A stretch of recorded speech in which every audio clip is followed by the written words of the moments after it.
শিলিগুড়ি শহরের ফুলেশ্বরী এলাকায় প্রায় প্রতিনিয়ত বসছে মদ ও নেশার আসর। এলাকায় অসামাজিক কার্যকলাপ রুখতে অভিযানে নামলো শিলিগুড়ি 24 নম্বর ওয়ার্ড যুব তৃণমূল কংগ্রেস। এদিন শিলিগুড়ি পুর নিগমের 24 নম্বর ওয়ার্ডের ওয়ার্ড কাউন্সিলর প্রতুল চক্রবর্তীকে সাথে নিয়ে অভিযানে নামে তৃণমূল যুব কংগ্রেসের কর্মীরা। এলাকায় দিন দিন অসামাজিক কার্যকলাপের বিরুদ্ধে প্রতিবাদে সরব হন তারা। এদিন এই বিষয়ে ওয়ার্ড কাউন্সিলর প্রতুল চক্রবর্তী বলেন, ফুলেশ্বরী রেল লাইন সংলগ্ন এলাকায় দিনের পর দিন অসামাজিক কার্যকলাপ বেড়ে উঠেছে। এর আগেও বহুবার রেল কর্তৃপক্ষকে বিষয়ে জানানো হয়েছে, রাজ্য সরকারকেও জানানো হয়েছে। রাজ্য সরকারকে জানানোর পর গ্রেপ্তার হয়েছেন বেশ কয়েকজন। তবে এই বিষয়ে রেল কর্তৃপক্ষ নজর দিচ্ছে না বলেই অভিযোগ করেন তিনি।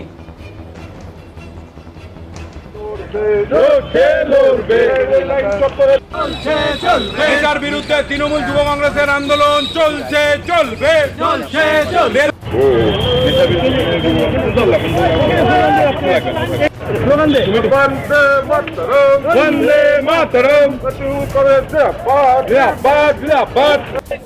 আমাদের 24 নম্বর ওয়ার্ড যুব তৃণমূল কংগ্রেসের পক্ষ থেকে এই 24 নম্বর ওয়ার্ডে এই বিস্তীর্ণ এলাকায় রেল লাইনকে কেন্দ্র করে রেল লাইনের দুপাশে যেভাবে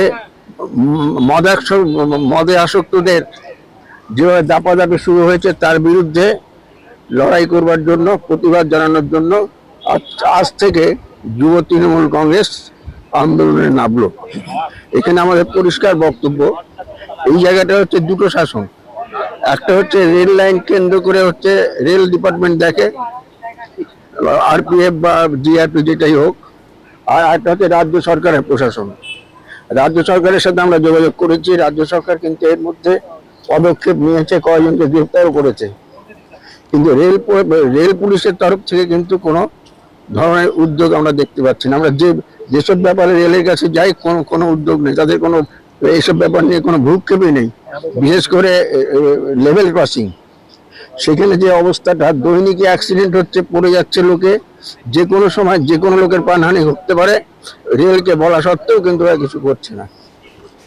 সিমিলারলি এই যে রেল লাইনকে কেন্দ্র করে যে মদাসক্তরা যারা এখানে থাকেন, যারা এখানে বসেন, যারা এই এলাকাকে বিসহ করে তুলেছেন, তাদের বিরুদ্ধে ব্যবস্থা নেওয়ার জন্য কিন্তু রেলের কোনো ব্যবস্থাই নাই। আমরা এই ঘটনার তীব্র প্রতিবাদ করছি এবং আমরা জানাচ্ছি রেলকে, আবার বলছি যে আপনারা সঠিক সময়ে সঠিক ব্যবস্থাটা গ্রহণ করুন, নাহলে কিন্তু এই এলাকায় যে কোনো ঘটনা ঘটে যেতে পারে। আমাদের তৃণমূল যুব কংগ্রেস এই আন্দোলনের সামিল হয়েছে।